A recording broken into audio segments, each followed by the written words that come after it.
problems. All right, so I'm going to finish talking about overlapping generations today. I'm going to defer my plan to save Social Security till a couple lectures from now, and I'm going to start to introduce uncertainty in this class. The exam will only cover the stuff up to basically the last problem set. So you can, there are a few things about overlapping generations I might say today which will clarify what you already know, but you don't have to know anything beyond the problem you turned in on Thursday. You're turning in today. So you, I think, are better informed now than you were yesterday. I think it's a big help to be doing the problems. So for those of you watching on screen at home, you know, do the problems. So remember we had a situation where there were generations, each of whom was rich when young and poor when old, that looked like that, and it went on forever. That was the only difference from what we've had before. People's lives were shorter than the lifetime of the economy. And to go to the extreme, the economy goes on forever, even though people only live 2 periods. And then there was land, 1, 1, 1, 1. So here's land, here's, and then there's there's land, and then there's generation, as I forgot the generation. Here's generation 0, generation 1, generation 2, generation 3, ... And time, this is time, and here's time 1, time 2, time 3, time 4, time 5, etc. Now this model, I've been told, is the hardest thing you do the entire class. Things are going to get much more complicated, but since they build up slowly, I think this model's the hardest thing that you have to do the entire class. So I realize it's a little bit confusing, but in the end, I don't think it's that complicated. And it reveals all the subtlety of Fisher's thinking. Not that Fisher understood about overlapping generations, but his ideas you can see here. So what are his ideas? You've got a complicated model in which you've got people trading apples when they're young against land. So the objects in the economy are land, which you're supposed to think of the stock market. Okay, so we've got land, and we've got land, yes, and we've got apples. So now what's interesting is the land is going to constantly change hands. So the young here are going to buy the land, but when they get old, they're going to sell the land. So the land is constantly changing hands. It's not that one person buys it at the beginning and holds it forever. So Fisher's formula, remember, was that the price of any asset was going to be equal to the discounted dividends. And the logic seemed to be at the time that the price, you know, if the person was going to buy the asset, they could take the money now, or they could wait and get all the dividends in the future, and they would compare, you know, what they would get out of the dividends in the future to what they have to give up today. But you see, in this example, it's a little more complicated. Nobody's going to hold the land and get all the dividends. Each person who buys the land knows that he's going to sell it long before the land is stopped, you know, before getting all the dividends from the land. And yet, the price of the land is still given by this formula. So we never used the fact in Fisher's argument that the same person had to hold the asset till the end. And so now we have a case, an extreme case, where people only hold the asset for 1 period. It's always turning over, but still the price of the asset is equal to the discounted dividends. So the secret to solving this problem, according to Fisher, is forget about the asset. That makes it too complicated. Fisher's argument, again, is take financial equilibrium. Maybe I should write it on a different board. Fisher's argument is financial equilibrium, okay. Get rid of assets, put dividends into endowments,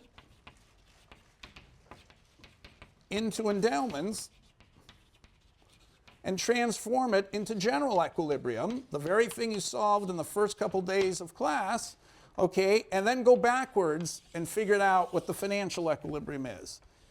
So, although it seemed very easy before, it's a little subtler this time, but it's the same principle. Whose endowment should you put the dividends into? the land is changing hands all the time. There's a new guy owning it, a new guy owning it every period. So whose endowments do we increase when we put the dividends of the land into someone's endowment? You put it into the endowment of the guy who owned it first. So put dividends into endowments of original owners. Okay, so this old person who has the right to the first apple, his own endowment of an apple, and also the right to the first dividend, but he actually has a right to all the dividends. So his endowment, the endowment of Mr. Zero, okay, is going to be 2, 1, 1, 1, etc. Because he has his original apple, plus he's got, and he has his endowment of an apple, because everyone when they're old has an apple. He's also, because he's owned the land before, gotten the right to this first dividend of the apple, that's 2, and because he's the original owner of land, he owns all the future dividend streams of the land. Okay, so we can forget about land after we've stuck the dividends into the right person's endowment, and now we just trade as if it's general equilibrium. We just look for supply and demand and the present value prices, which are P1, P2, P3, etc. Okay, and because it's symmetric, we know that this is going to equal 1 P. We can always make one of them be, one price can be 1. So the present value prices are going to look like this. Okay, and the reason I can make this simplification is by symmetry. Every generation is the same. So it's obvious that I'll be able to keep repeating the same argument over and over again. Okay, and so what do I have to, okay, so remember, the land has disappeared here. Even though this generation is buying the land and selling the land, in Fisher's story, you don't have to pay attention to that. This guy bought the land and then he sold the land. So it was a fair trade. So he started, he started without it and ended without it. The fact that in between he used the land to save, you can already do that in a general equilibrium. You don't need to think about the land, because the only reason this guy is buying the land is to use it for a means of saving, which is already in Fisher's equations. So to solve for equilibrium is then quite simple. We just, in every generation, we look at, and remember I forgot to write the utility functions, so we have U of consumption when young and old is 1/2 log young plus 1/2 log old. Okay, and so therefore in equilibrium we have to have that 1/2 times the income of every generation. Every generation is going to have 3 when young plus 1 when old. Now from the point of view of any generation T, the prices are P, say 2 when young and P3 when old. Now remember, any generation cares only about relative prices. So I can call them P2 or P3, or I can call them 1 and P, because the ratio is going to be P. So much simpler to think of the prices as 1 and P. So the old guy, okay, if I'm doing any T, like this period 4, the old guy here, that's P4 and P3. He cares about P3 and P4, but he only cares about the ratio of P3 and P4, which is P. So from his point of view, he might as well have thought of them as 1 and P. So his income is 3 plus 1P, and he's going to spend half his income on that good, which for him is a relative price of P. The young guy is going to spend half his income, which is also 3 plus 1P. This is the relative price between T minus 1 and T. This is the relative price between T and T plus 1. But he's now young, so his price when young is 1, and that has to equal 3 plus 1 plus 1 equals, so I wrote it as 1 plus 3 plus 1 equals 5. Okay? And we solved that, and we found that P equals 0.55. Okay, so are there any questions about how we did that? That's where we ended the last lecture. Is that clear to everyone? Yes? Can you just repeat quickly how the symmetry? Okay. If I didn't have symmetry, I would have to say I would have to write this as, in general, this would be 3 pt minus 1 plus 1 pt over pt, and this guy would be 3 pt plus 1 pt plus 1 divided by pt. Right? That would be, in general, if I had prices, the present value prices, this guy's income would be given by that, because he's the old at time t, and the young would be given by that. Okay? And I'd have to do this, a new equation for every t. Who asked you asked the question, right? So does that make sense? Okay, but I have to do that for every single t. So I have an infinite number of prices and an infinite number of equations. But then you say to yourself, well, this is, if I take the ratio of pt over pt minus 1 to equal p, okay, then the ratio of these two prices is the same as this price. And so I've got, I'll have one equation in one unknown variable, and that same equation will get repeated every other generation. Because when I go to generation, S, which is another generation, all that matters is the ratio between pt minus 1 and pt and pt plus 1. So if I assume those ratios are always the same, I'm going to be repeating the same equation over and over again. So if I can solve it once, I can solve it an infinite number of times. It's basically the same equation written infinitely often. And so as long as I keep these ratios constant, I'm just doing it over and over again. So I only have to do it once.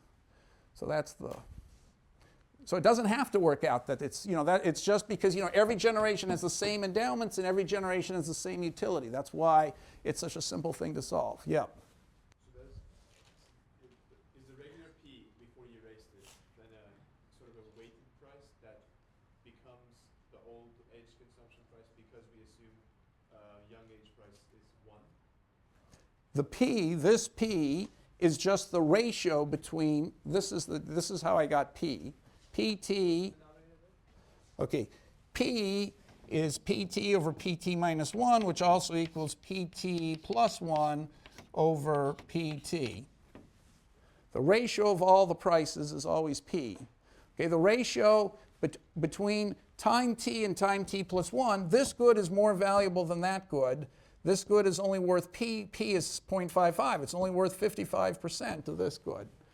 And then this good here is only worth 55% of that good. So the symmetry assumption, but the symmetry of the problem suggests that I could guess that the present value prices are going to decline by the same percentage every period. So, okay, so any other questions? I mean, we'll keep going with questions. Yes? Yeah, what is the endowment of the original old guy? He's the guy who owns the land. So what does he have? He has one apple when his endowment when he's old, like everybody else who's old. He has an apple, his own tree in his backyard gives him an apple when he's old, okay? Or, when he's an old man or an old woman, he can sort of, barely scrape together one apple. Now, he also has the land. The land is his for all time. So the land is paying an apple every year forever. So his own apple when he's, at time 1 plus the land's apple is this 2, and the land's produced as an apple every time in the future. So that's his endowment. I stuck the dividends of the land into his endowment. Are you assuming, is that like he lives forever, or are you just saying all the future dividends are part of his endowment? Right, I'm not assuming he lives forever. He doesn't. In fact, he knows he's going to die in period 1. He wants to do all his consuming in period 1. But he has endowments. So that's another subtle thing about this. You can own endowments that, occur after you're dead. If you own a tree, the land is going to be producing stuff long after you're dead. So when you sell off the land, you're selling off those future dividends. Okay, of course you're not going to hold the land. If you don't care about your children, you're not going to hold the land beyond the time you live because you want to just consume as much as you can. So you're going to sell off the land and consume. But you're selling off all of these future dividends. Okay, so another thing this model gives us is a new argument for the real interest rate, real R, being greater than 0. So why is it? Because from this formula, gosh, I was so clever. Where did I? Oh, here. From the price of the asset is discounted dividends. That's going to be 1 over 1 plus R plus 1 over 1 plus R squared plus 1 over 1 plus r cubed plus dot, dot, dot. By the way, that's equal to p plus p squared plus p cubed, you notice. Okay, so the discounted value of the dividends is the price of land. So the price of land, of course, has to be finite, because, I mean, if the old guy owned a thing worth an infinite amount of money, he'd sell it and he'd buy everything in the world. So if you're going to have equilibrium, there's no plot of land that sells for for $100 trillion. The price of every plot of land is some finite amount. So if the land is producing, I think it's sort of realistic. Land is probably going to produce forever. As long as the world lasts, if you've got land, you'll get something out of it. Someone will always want the land. And so if it's going to have a finite price, the whole future dividends have to be discounted to a finite number. If you put 0 in here for r, you get infinity. So this presence of land is forcing the discount rate above 0. Okay, so it's another argument that Fisher never would have thought of, because he never thought about infinities or anything like that. Another argument for the interest rate, real interest rate, being positive. Okay, any other questions about this? So we reduce it to one equation, and I'll put back the p here, in just one unknown.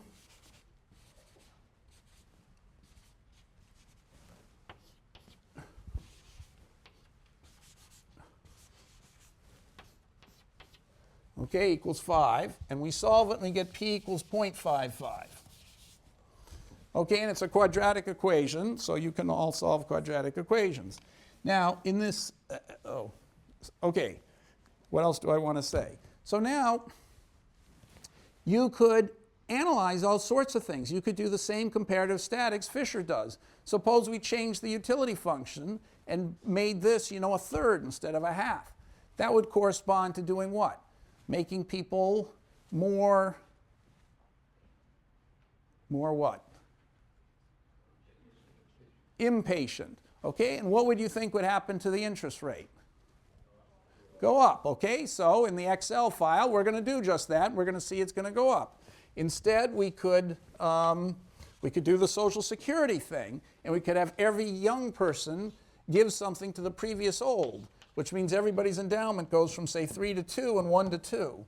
Okay, so they get more in the future and less than early on. So again, you could resolve for equilibrium, and Fisher's saying if you've got more endowment in the future and less in the present, you're going to have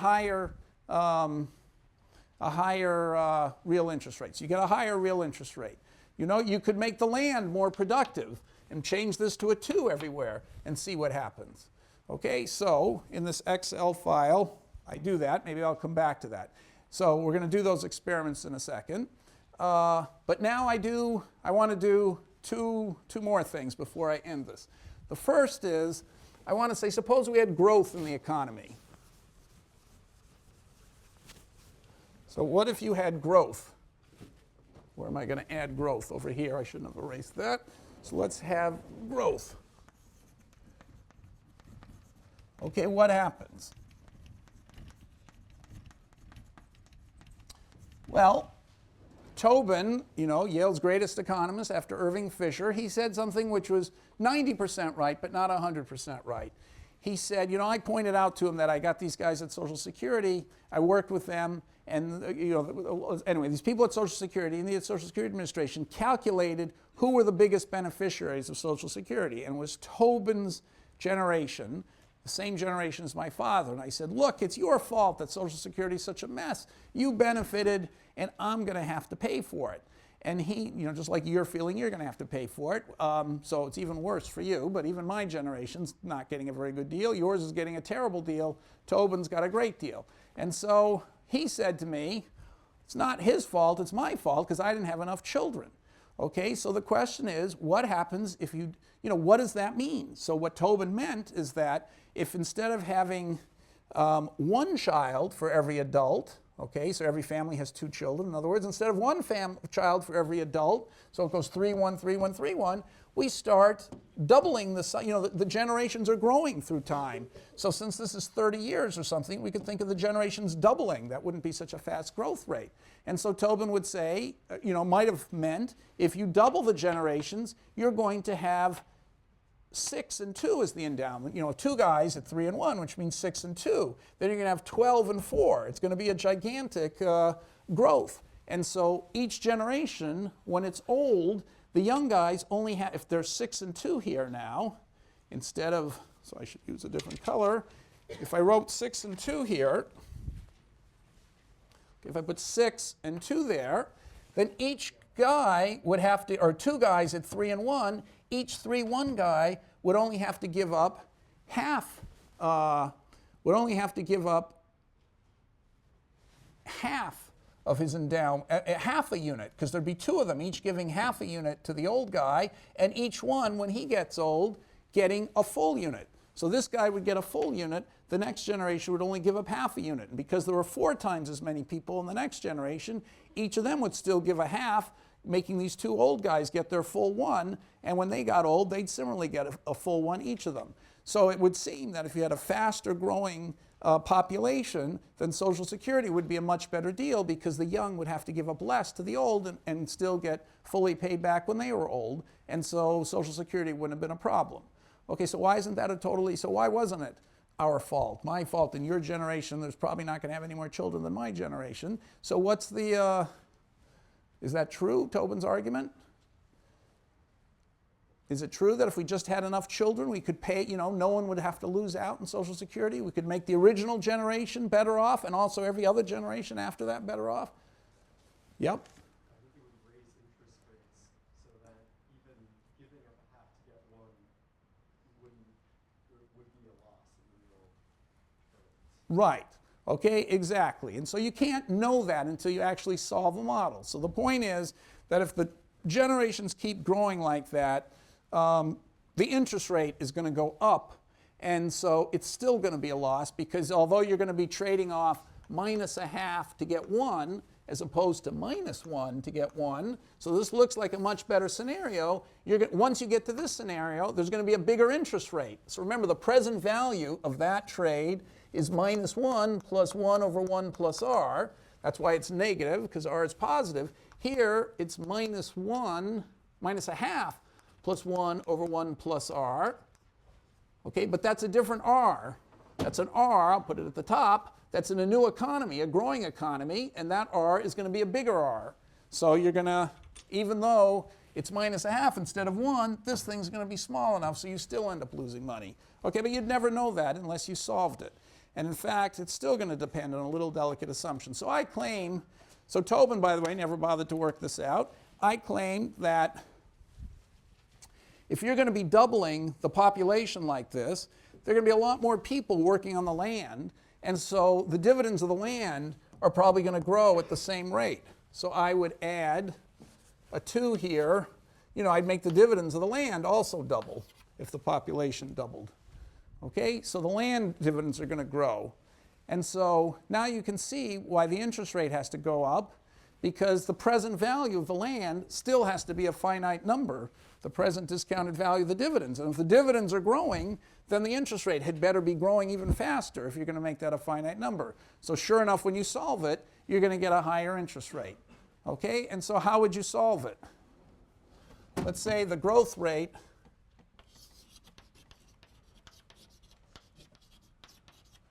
equals 1 plus is g, so 1 plus g. The growth rate is g, and so every generation is 1 plus g times bigger the previous generation. So you can just change this equation very simply. What would you do? Well, for any generation, it's the same equation, except that you've got 1 plus g times as many old guys as you have, these are young guys. The number of young guys is 1 plus g times the number of old guys. So if it's generation t, so this would be 1 plus, at time t, this would be 1 plus g to the t minus 1, and this would get multiplied by 1 plus g to the t, okay, and then the dividend, 5, so everybody's endowment is also going up, so it would be, well, actually I screwed up, it would be the old guy 1 times 1 plus g to the t minus 1 plus the young guys times 1 plus g to the t plus the dividend times 1 plus g to the t, or t minus 1, whichever. Okay, so that's the new equation. And then you can divide through by 1 plus g to the t minus 1.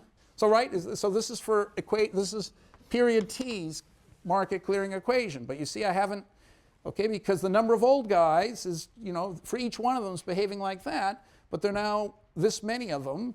And the young guys are behaving just as before, but there are this many of them, more of them. And then the endowments of the old have been grown that far. The old generation has this many endowments. The young has this much endowments when young. And then the land, we also assume, grew. Okay, so you can just now divide through by 1 plus g to the t minus 1, and that goes away. And that just leaves that. That goes away. And that goes away, and that goes away. So you'd have that equation. Oh, no. Yes. I was afraid someone was going to do that. Okay. So let's just see where I got this equation from.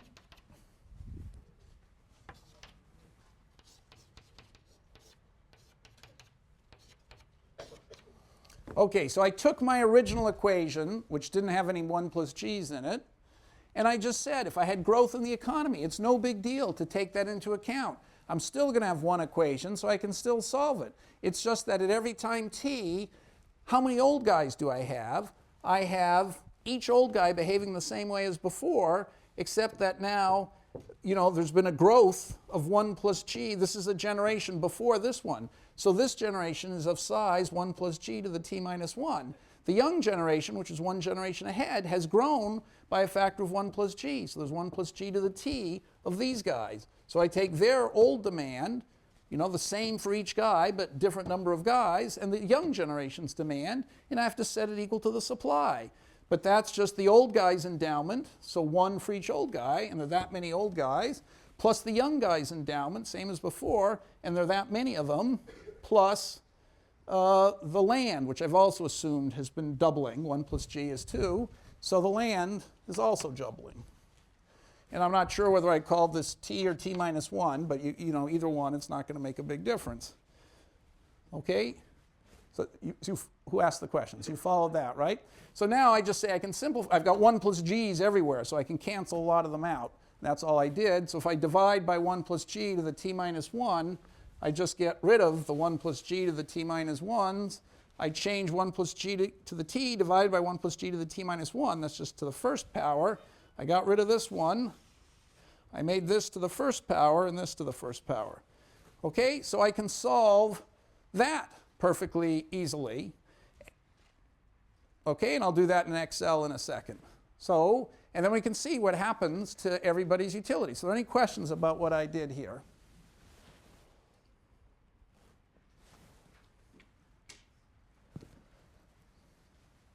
Yes? I know you said for the dividend, it doesn't matter whether you use t or t minus 1. Yeah, it's going to change the answer, but it's going to qualitatively be the same. Okay.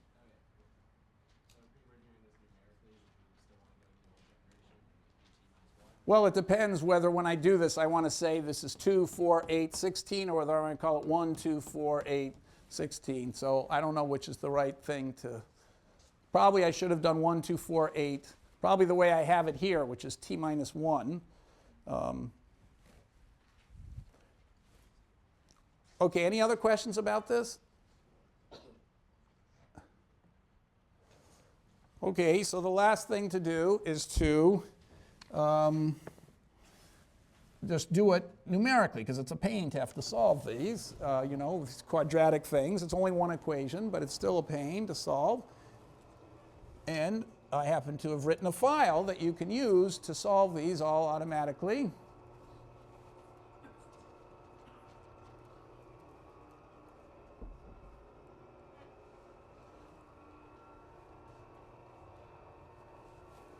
Well, this doesn't look too good.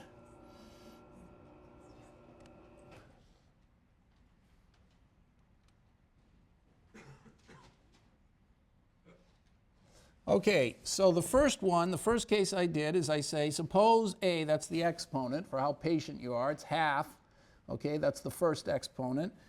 Half, half, so I always can make the log utilities, the two coefficients, so it's A log B, so I'm assuming utility here, U of young and old, is A log young plus B plus 1 minus A log old consumption.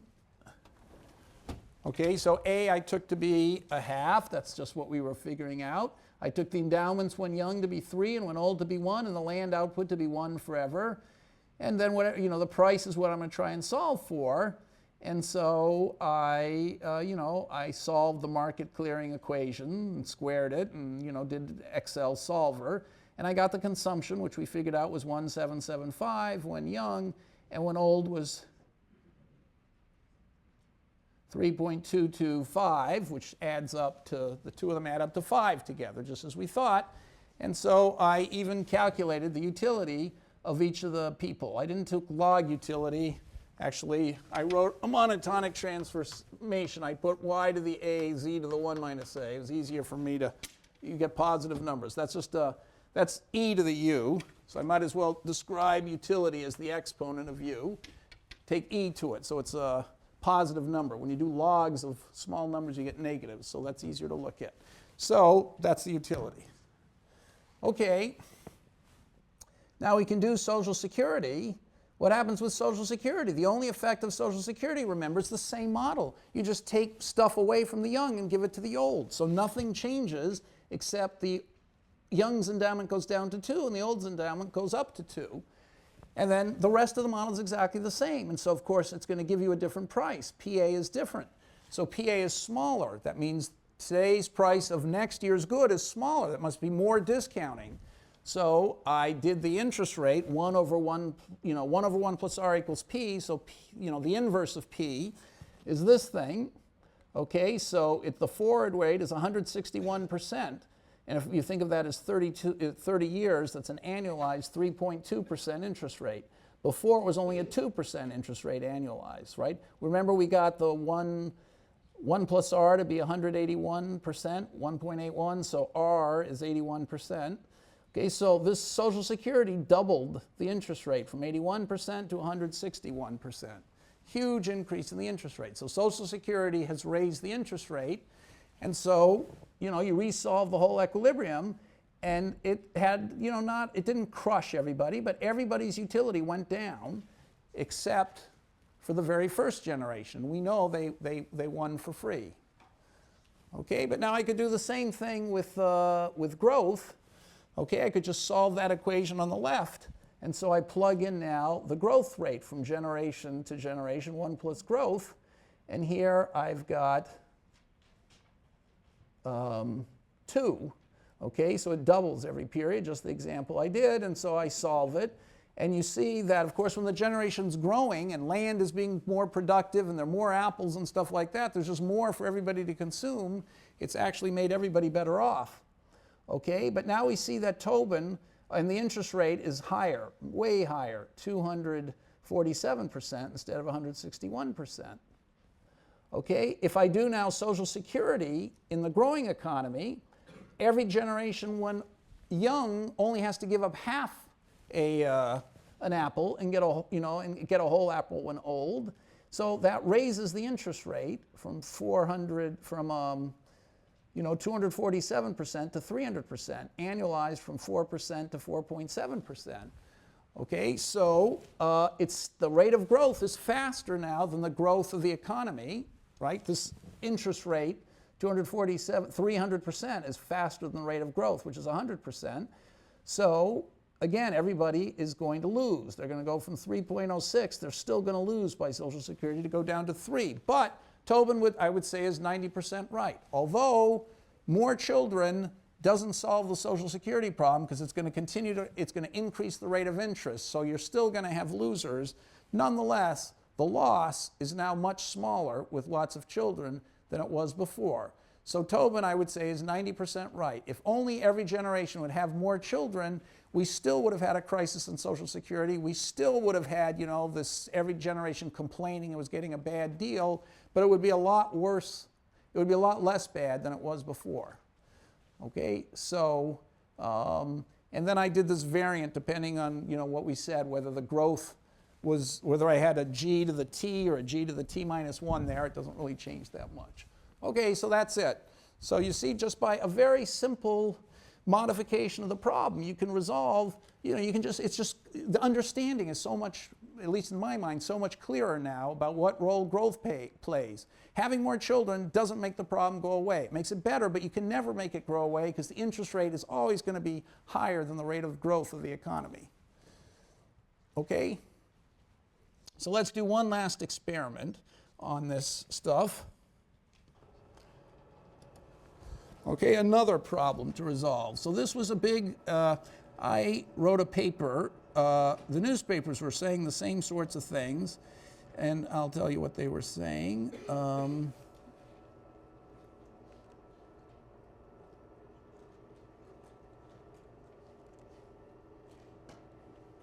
no, I didn't mistake.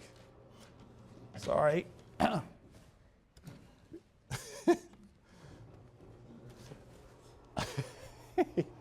Okay, so remember those pictures that we showed before of the stock market. If you take out inflation, the stock market seems to go in these waves where prices go up and then they come down, and prices go up and they come down, and prices go up and they come down. We've had 5 big waves of stock markets going up and coming down. We're now in a period where they've been coming down. The stock market is lower now than it was 10 years ago, correcting for inflation. In fact, even not correcting for inflation. So why would you expect that to happen? Is there any logic to that? So here's an old picture of the stock market. So I wrote this paper in 2005. So remember at the first class we had a picture like this. You can see the stock market going up and down, up and down, up and down, up and down, 5 waves. It's now come down further. This is like 2001 or 2, so it's come down way further than that. Okay, so is there any explanation for why that would happen? So here's an explanation I gave in a paper, which a lot of people in the newspapers were giving. I said, the baby boomers. I said, all these baby boomers like me, we're getting old, we're going to start selling our stocks, and so the stock market's going to go down.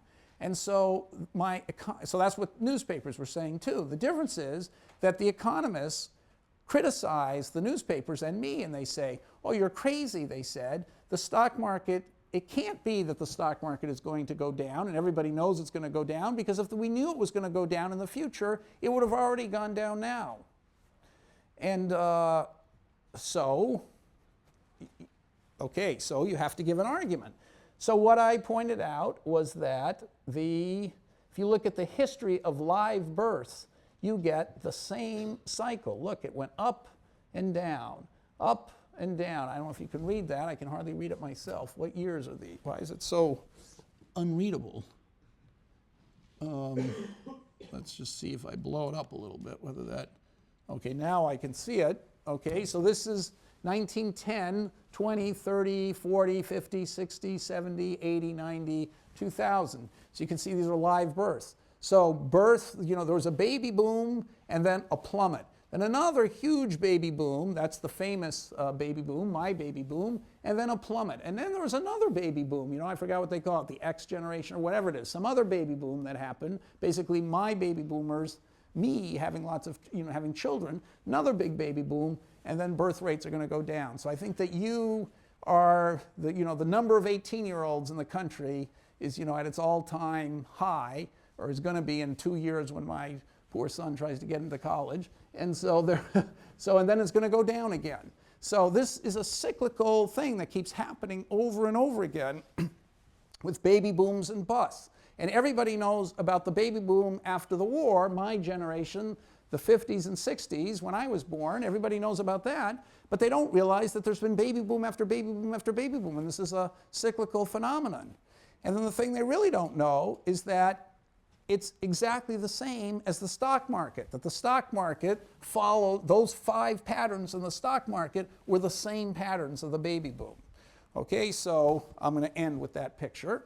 So, so a picture is worth 1,000 words, but it's not that compelling an argument. You need a little bit of analytics. Suppose everybody knew that generations were going to get bigger and then smaller and then bigger and then smaller. Would the stock market go up and then down and then up and then down, as I was saying and as all these newspaper columnists were saying, or would it just stay the same as these less imaginative economists critiquers were saying that it couldn't have anything to do with demography because by rationality people would look forward and they'd anticipate it going down, and so they'd all sell before it went down so it would never go down. And okay, so it turns out it does go up and down. Okay, and that argument the economists gave doesn't make any sense because they were implicitly assuming that the rate of interest stayed the same the whole time. And if the rate of interest doesn't stay the same, then there's no reason why the stock market has to stay the same. So let's go back to where we were before and change the model a little bit. So let's suppose that the model is an alternation between big generations and small generations. So let's suppose that you have 6-2, 3-1, and 6-2. And I think I kept, so it's a good question, what should I do with land? I think I kept it at 1 every period. God, I hope that wasn't the key to the result. Okay, so in the paper, of course, I had, people living 80 years, and I had their income, reflecting the sort of trend in income over the lifetime. But anyway, for the purposes of this class, let's say there's a small generation where it goes, young 3, old 1.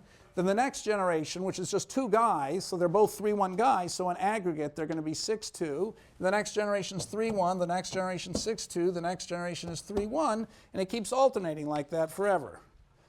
Okay, now, how would you solve for equilibrium? Does the whole thing get just much more complicated? I mean, what happens after all? Are there any questions here about what we're doing? So it looks way more complicated, but it's not. It's a little bit more complicated, but not much. You can still solve for this. Okay, so I'm going to not spend too much time on this but I'm just going to show you what you would do. So what would you do?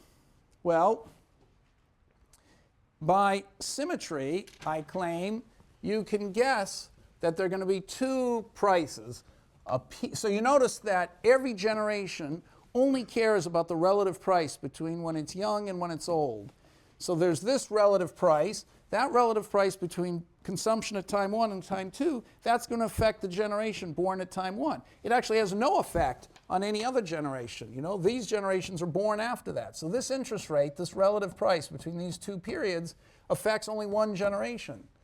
Okay, so this generation is affected by the interest rate between time 2 and time 3. This generation is affected by the interest rate between time 3 and time 4. Every generation is responding to the interest rates during its life, not during another generation's life. So by symmetry, I think you could guess, and it turns out to be true, that there's going to be a price, a relative price, I should call them small, relative price for the small generation and a relative price for the big generation.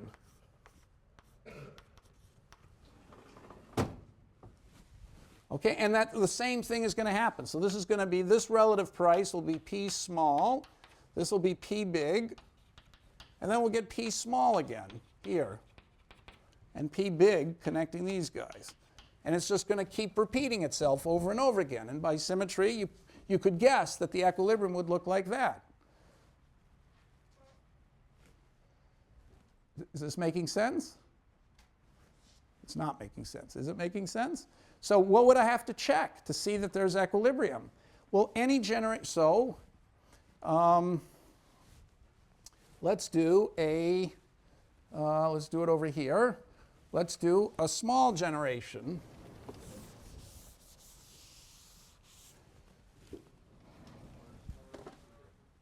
Oh, okay, so we never did the first, so the first generation, yeah, it depends on whether we start with a small one or a big one. But remember, if we can clear all the markets for all time, except the first market, that one has to automatically clear. That's Fisher also, that was Walras's insight. Okay, so we know that if we can clear all these, the first one's going to look very different, but it's going to clear anyway, so I don't really have to worry about it. So we'll see why that works. So what are the generations? So I'm going to now talk about market clearing at any time except the first one, which is more complicated. The first one seems really complicated because there's this guy Zero who owns these dividends that go on forever. But of course, they're just worth the price of land, which he's going to sell off. So, but anyway, we'll come back to that in a second. So in every generation, every time period, you're either going to have when small generation is young, okay, what do you get? What's the market clearing equation going to be? Well, the small generation is going to be young, so that means the old generation is big. Sorry, so there's a half here. So the big old guys, their endowment is going to be 3, sorry, it's going to be 6. There are 2 of them, so I can multiply, I can put the 2 out here. 3 plus 1 P big, okay, divided by P big.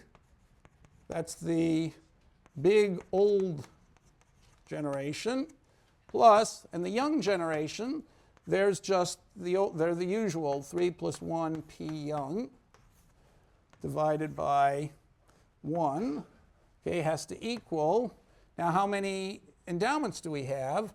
We've got 2 old guys plus, each owning 1, so that's 2 times 1, that's their endowment, plus 3, that's the young guys, plus the land dividend, so that's 6. So this should be P small, not Py, P small. No, I don't, because the old guys, the big generation is old, so small generation is young. So the young generation, they're consuming in their youth now, so they're looking at their endowment. The price when they're young is 1. So their young endowment is 3, their old endowment, their income is 3 times the price to them of 1 when they're young, plus the endowment of 1 when they're old times P small, divided by the price when they're young, which they're thinking of as 1, right? They only care about the relative price between young and old. And that relative price is determined by P small. So I could call it PT and PT plus 1, but I know that ratio is going to be P small. So really it only depends on the ratio. So I might as well just use the ratio, P small. This is a crucial idea that I've used 100 times, and I think I've used it now 3 or 4 times anyway. So, but I think some of you don't quite know what the hell I'm talking about. So somebody ask me a question if they don't know why this is right. Whoever just asked it, maybe you still don't know why it's right. Who asked this question a minute ago? Yes. Do you understand how I got this, or you do?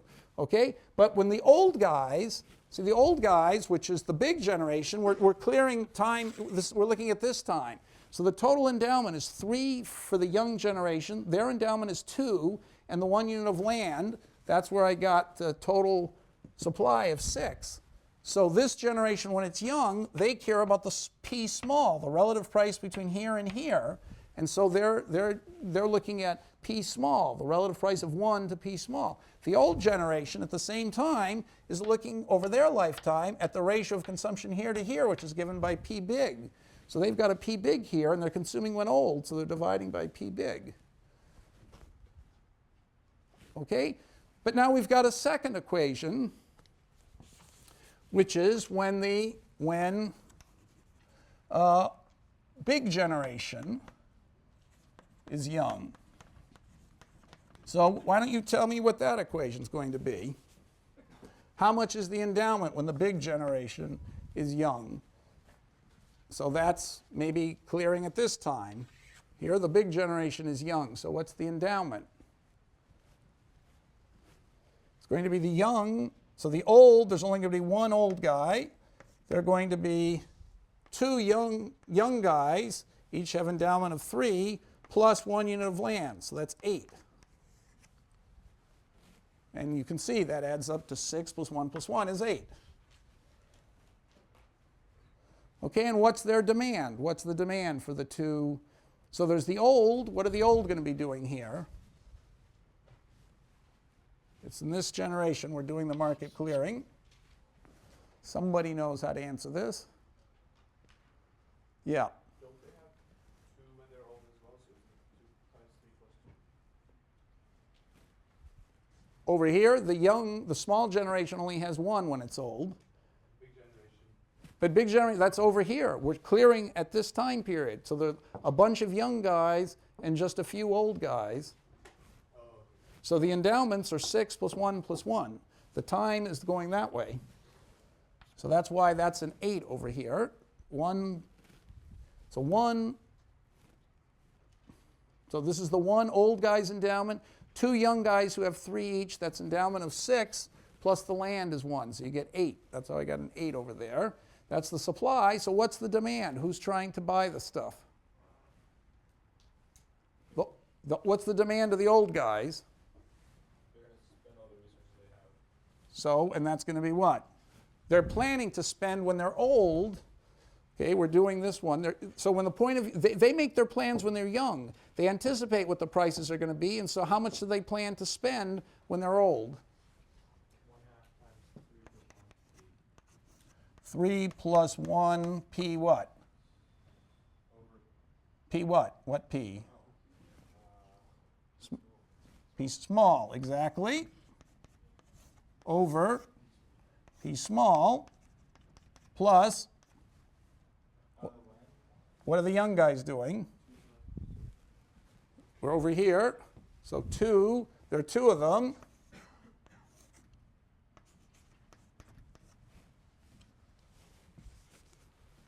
What's this? P what? Big, divided by, oh, there's a half here. Yep, over what? 1.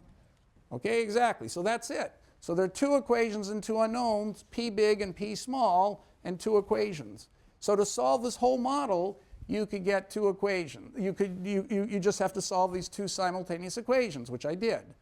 Okay, now, and then you can find the effect. So all these old economists, the economist critiquers would say, well, P big should equal, okay, what will be the price of land, by the way?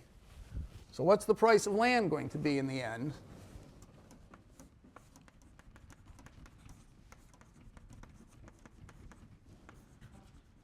What's going to be the price of land, according to Fisher, at time 1? At time 1, let's say. So right here, what's the price of land? Remember, it's the price after the dividend is paid. So what's the price of land? Let's do the present value of the discounted dividends. What would it be? Maybe I better write it over here.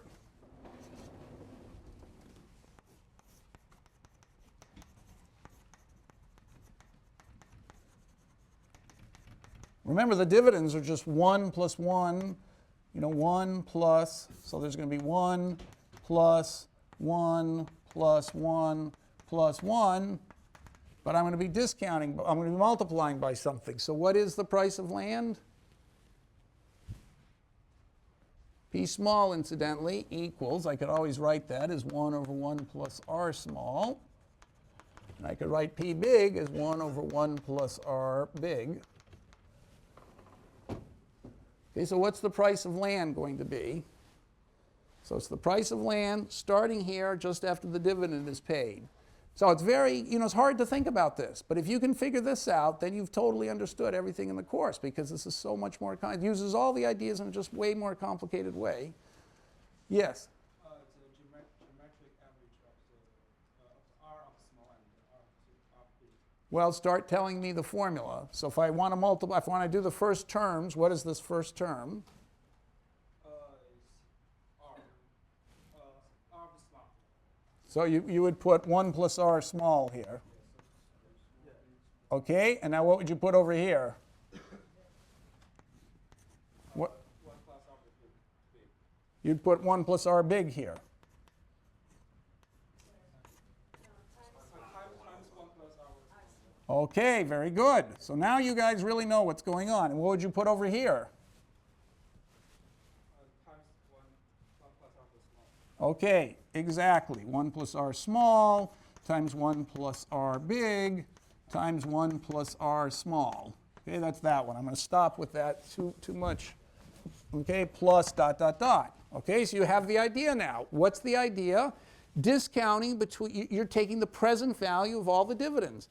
So this dividend, you have to discount it by 1 plus R small. This one, you have to discount it twice. First to bring it back here, that's 1 plus R big. Then to bring it back here, that's another 1 plus R small. So 1 plus R big, 1 plus R small. The third dividend, you discount first at the small, discount, then at the big discount, then at the small discount.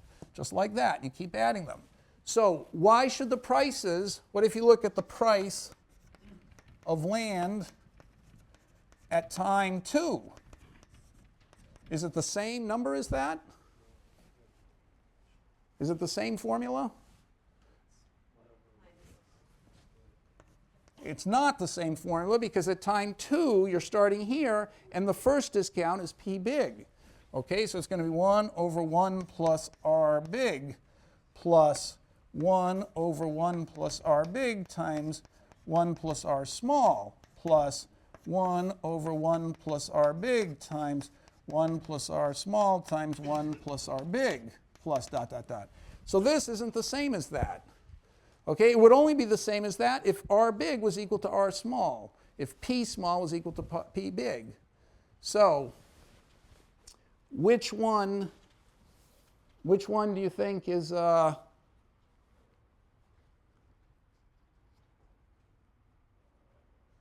which one do you think is bigger? Do you think P small is equal to P big, or one of them is bigger than the other? And why? That's the answer to the critic's puzzle. So you see, you've taken something that appeared in the newspapers. It sounds like common sense. If there are all these middle-aged people like me bidding up there were so many of us who want to hold stocks. We're at the peak of our earning power. We've got tremendous amounts of money. We want to, what are we going to do with it except put it into stocks? You'd think common sensibly the price of stocks would have to go up. When we get old and we're selling all our stocks, you'd think the price of stocks would have to go down. Okay, so that would tell you that the interest rate was going to be bigger or smaller. So that would suggest that the price at time 1, when the small generation was young, would be low, and the price at time 2 would be high. Okay, and that could happen if this interest rate was low and this interest rate was high. Okay, but does that happen or does that happen? You can't know until you solve it in a model. The critics said, oh, that can't be right because somehow, the price should even out and everybody will be looking ahead and buying or selling at the right time. You can't buy and sell at the right time because you're going to be dead. So you don't have much choice except when you're young here to save and when you're old here to dissave. So, they seem not to have overlooked that small problem. So anyway, okay, so the point is that to know the answer, you can't just reason it out verbally. You have to write down a model, solve for the model, and see what happens. And sure enough, it happens like, okay, so we'll go back to the paper now. Well, okay, are there any questions about this?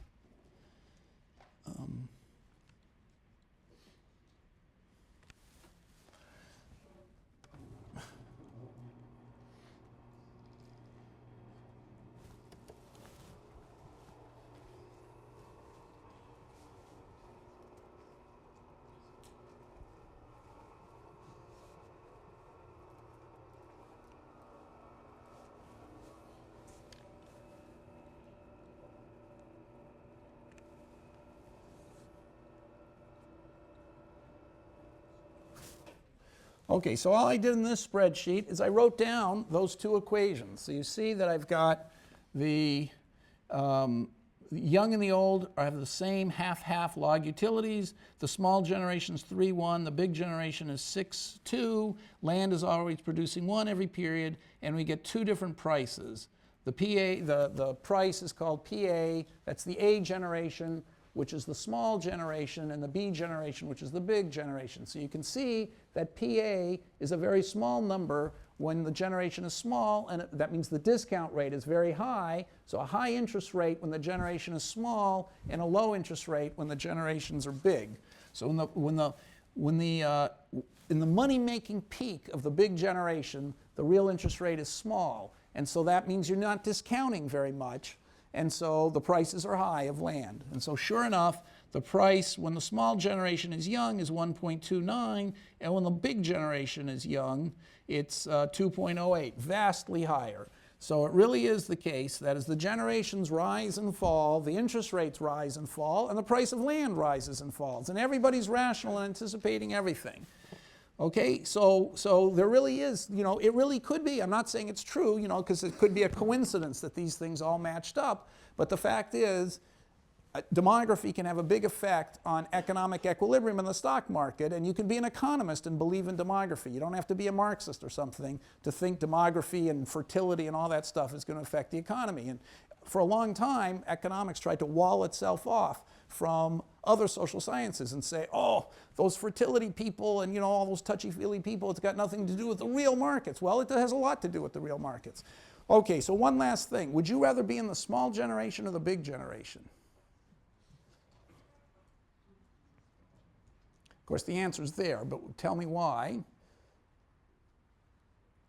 Yep. Okay, that's correct. So I'm screwed. And so why is that? Well, it turned out to be the utility of the, this is the utility of the big generation per person. Of course, adding the two people together, it's bigger. So per person was this, a lot less than the generation of the utility of the small. So why did that happen? Why exactly is that happening? So remember, I'm distinguishing sort of your peak, I'm calling young your peak earning years, and old I'm calling the stuff when you're retired and not earning very much. So why is it that a high interest rate is good? Yes? It encourages consumption today for the young generation. Well, I think the point is, if you're making money when you're young and you've got a high interest rate, that means a high return. So you can make a big return through your life, whereas my generation had a very low return. The return I'm getting now is terrible. It's negative. So the return I'm getting now is just hideous. But when when my parents were young, they were making an astronomical return, incredible rates of return. Okay, and they were earning money, in their younger years and investing it to save when they were old, and they're getting incredibly high return. There's nothing to do with my money. There's so many people like me pouring money into the stock market, we're getting a very bad return, and that's why it's not so good to be part of a big generation. So other people had said the same thing. They said big generations have to squeeze into the same houses, so there's less housing stock, or we build more houses, the next generation comes along, there are all these houses built for them, and there are less of them to, so they get better houses, and everything's better when you're the small generation and you're screwed as the big generation, and here's an example of it. Okay, so that's it for Social Security, all the things I wanted to say about Social Security. Now, the exam, as I say, will end with, you won't have to do the 2 generations and all that stuff on the exam. But the first part about solving for the 0.55, that one you might have to do something like that. But anyway, the lesson that, you can have a controversy in the newspapers with arguments on both sides. You never can figure out the right answer till you write down a model. And the model can be very simple, the kind of thing you could do as an undergraduate. That's the lesson I'm trying to communicate. All right, so from now on, though, we have to change gears, and I think the course gets a lot more interesting, okay? But we needed all this background basics to have the logic of finance. But finance is really nothing without uncertainty. If you don't know what's going to happen tomorrow, that's when the thing gets interesting. That's when you have to think harder. That's when people make mistakes. That's when a hedge fund can make a profit. That's when, everything gets more exciting when there's uncertainty. And we have to start adding uncertainty to our thinking about the world. So since I only have a few minutes, I'm going to spend the last few minutes just reminding you of what you're supposed to know about uncertainty, which is this slide. Okay, so it's not a very complicated thing. Where's the, I see PowerPoint. Okay, so there are 2 kinds of uncertainty, one of which we're never going to get to. So the uncertainty that we're going to work with in this course is everybody understands what could possibly happen. So this was a brilliant, states of the world model, it's called. So Leibniz is, suppose he says states of the world right there. Leibniz was the one who first invented the idea of states of the world. He said, we live in the best of all possible worlds. So if you don't know what's going to happen in the future, we're going to represent that as many potential states of the world. Now, there are other ways you could model uncertainty, and philosophy is a big, big subject in epistemology and philosophy. I'm going to stay, Hugh closely to the states of the world thing. So if there's something about the world we don't know tomorrow, I'm not going to assume that it's just vague in our minds and we can't quite make it out. I'm going to assume you actually can make it out. It's just you don't know which of the possibilities are going to happen. So it's many states of the world.